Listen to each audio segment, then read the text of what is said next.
Hello everyone, Philip Pravda here, founder of SUITCAFE.com, and I'm here to talk about the heavyweight championship of the world in men's suits, the single-breasted suit versus the double-breasted suit. Here we go.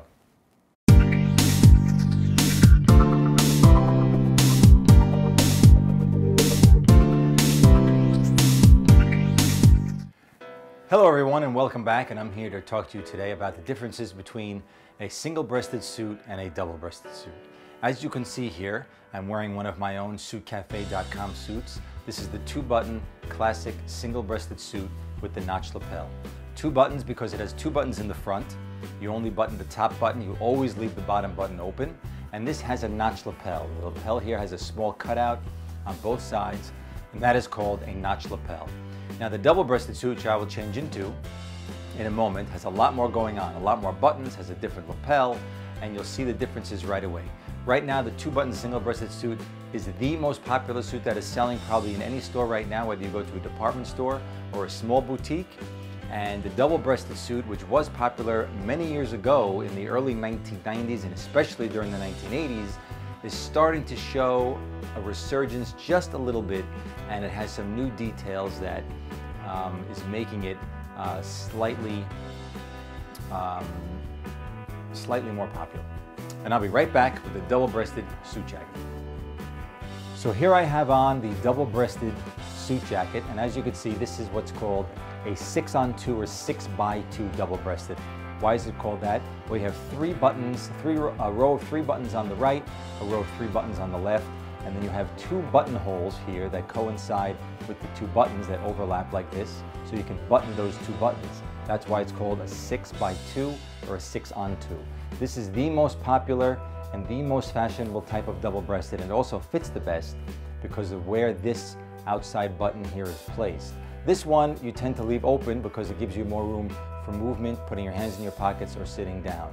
What's interesting about a double-breasted suit is that it has an interior button that you really need to always close when the jacket is closed.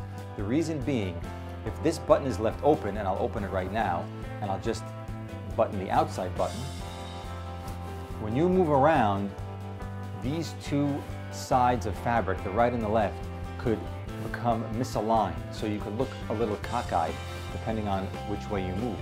And this inside button holds this in place, so you always have the correct positioning of both sides of the jacket. Another interesting point about the double-breasted is that the double-breasted always has a peak lapel. And here you can see this lapel goes up to a point right here, and you have a point right here on this side. Some designers are showing now double-breasteds and also actually single-breasted with peak lapels that are very, very narrow. And some designers are showing them with a slightly wider lapel.